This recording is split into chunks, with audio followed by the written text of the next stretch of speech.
Hello, welcome to our seventh webinar of the 2022-2023 school year. I'm your virtual PLC lead, Dr. Zandra Bell McCroy, and let's jump right in. So this webinar series is going to cover building independent musicians. So part one is about building skills and concepts. So here we go. So let's first define what skills and concepts are. So the working definition that we'll use for this webinar are here in front of you. So skills, also known as capabilities, students' physical ability to execute the physical requirements of playing their instrument with little to no assistance or intervention from the conductor. So what capabilities do they have? What physical capabilities do they have? Their dexterity, their um, dexterity as percussionists, dexterity as wind players, flexibility, embouchure, air support, air capacity, all of that stuff. So why do skills matter? Why is this important? Well, it influences a student's musical fluency, their agility, and most importantly, their confidence. Independent musicians are typically pretty confident musicians. All right. So then concepts are also known as conceptual knowledge, and students' ability to recognize, decode, and process and execute musical notation, vocabulary, and stylistic markings in varying settings with little to no assistance or intervention from the conductor. So concepts are about what you know. What you recognize, what you can process, what you can decode, right? And so, why is this important? It's all about mental acuity, working knowledge, conceptual or idea vocabulary, and most importantly, confidence. If you're independent, you're probably a confident musician. So, if we take the physical side, the skills that we have or the capabilities, and we add them to the mental side, the concepts or conceptual knowledge, that, in my opinion, equals a complete musician. So you have physical capabilities, you have mental capabilities, and mental working knowledge. Put those two things together, complete musician. And that's what we want to develop. We want to develop complete, independent musicians that feel confident um, navigating the world of music and don't need a band director to lead them through um, new musical experiences or new musical performances. Okay, so building skills and concepts. How do you build skills? So it's easy to say this is what they need to know and this is what they should be able to do, but how do you build that from day to day?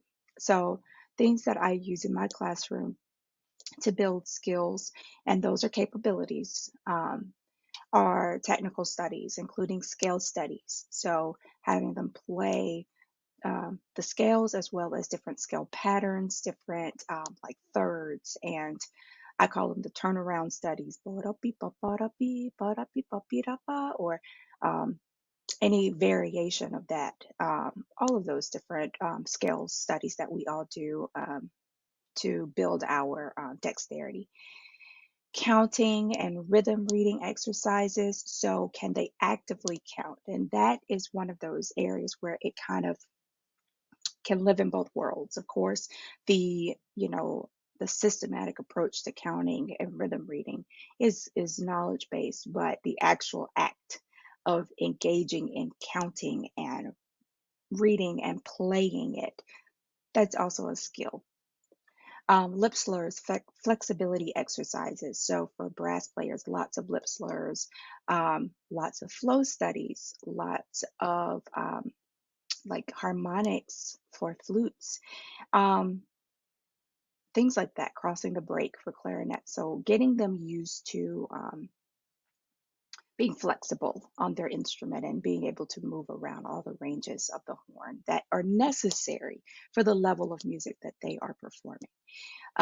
Then range builders, building their range, working on playing in those, in extreme ranges in tune and in tone, which then leads me to intonation exercises. Um, a lot of times people think of intonation exercises as just playing static notes, but sometimes it's really about like whole tone scales, playing the whole tone scale and getting them to really hit the green light on every single note because it's it's really easy. It's easy to do that on the whole tone scale because every interval is the same. So there's no guesswork. We all know that we've got to go up a whole step. So they are learning to hear intervals, even if they don't know the how to explain it. Can they hear it? Can they do it? And then fingering assessment. So can they quickly give you fingerings for notes in the correct register and all of that. So, um, again, that is fitting for their level. So if they're level one, you don't need to be testing them on high, I'm not sure I understand. high G's. Oh my goodness, Siri. Siri wanted to be a part of that little part of our webinar right now. So, but there's no need to test them on high A's on flutes and high C's above the staff on clarinet if they're playing level one. So keeping in mind what fingerings they will need for the music that they're playing the level. And then articulation exercises. Can they execute um, different articulations properly? So are they executing staccato or legato or marcato? Are they executing those properly? Do they know how to properly slur? Do they know how to properly play a rooftop accent? Those types of things. So articulation exercises. So that's building up their skill set, things that they can do. I always think of when you think of things they can do, I think of eyes, ears, embouchures, lungs, fingers. Think of, tongues, all of that. Think of the doing. So capabilities. Now, building conceptual knowledge is a little bit different. And I know that if you've been following my webinars, you will know that I am a huge proponent of teaching music theory in the music classroom. It is so important. Um, yeah, you have to teach spelling um, and grammar and all of those things in the English language arts classroom. So it's the same. We have to know what we're doing, right? From a mental or an intellectual standpoint. Um, so music theory, music theory. I will keep saying it. They need to be doing music theory so they can build that conceptual knowledge. Then vocabulary. So incorporating vocabulary into everything. So making sure that they know how to speak in musical language. That's really important. Book work. It also helps with skill building, but if you use the book properly, you can incorporate music theory, you can incorporate vocabulary, you can incorporate conceptual knowledge with all of the new ideas. You know, when they're learning what a slur is, learning what a staccato is, learning what 3/4 time is, how it's built, how you build time signatures, how you build key signatures, all of those different things are in the book and can be reinforced, right? So if you're doing music theory and then you're reinforcing that in the book every time they're reading, you're always reinforcing the knowledge behind what they're doing. It's really important. Listening journals.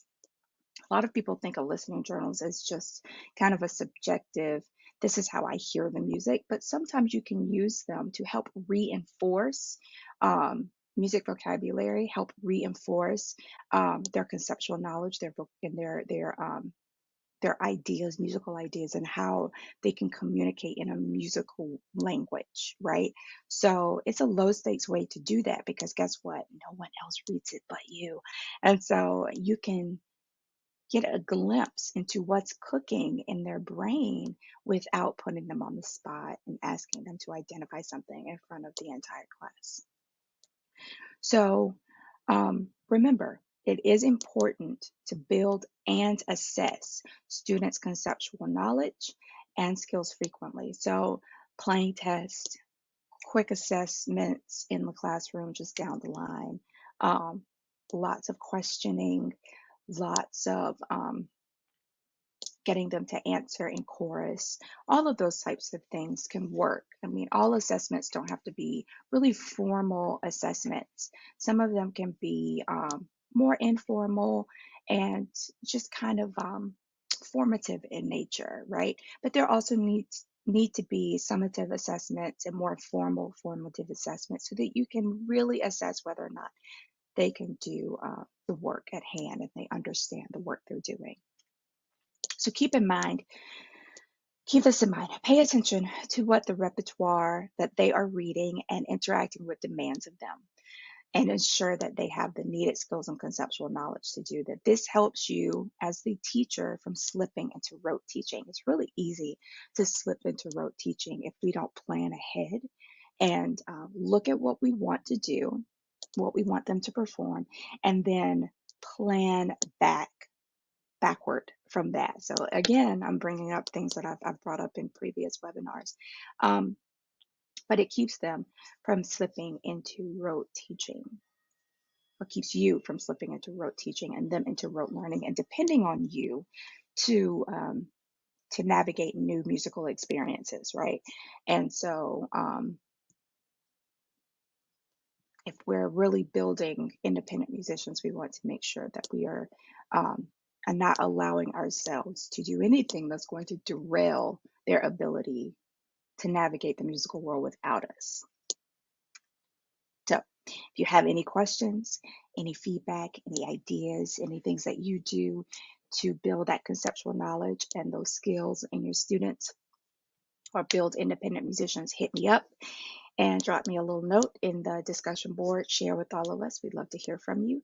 And yeah, join me. I'll be back for part 2 of our Building Independent Musicians webinar series. And we're going to talk about chamber music and extra opportunities for our students and how that can help us build more independent musicians. So I'll see you soon.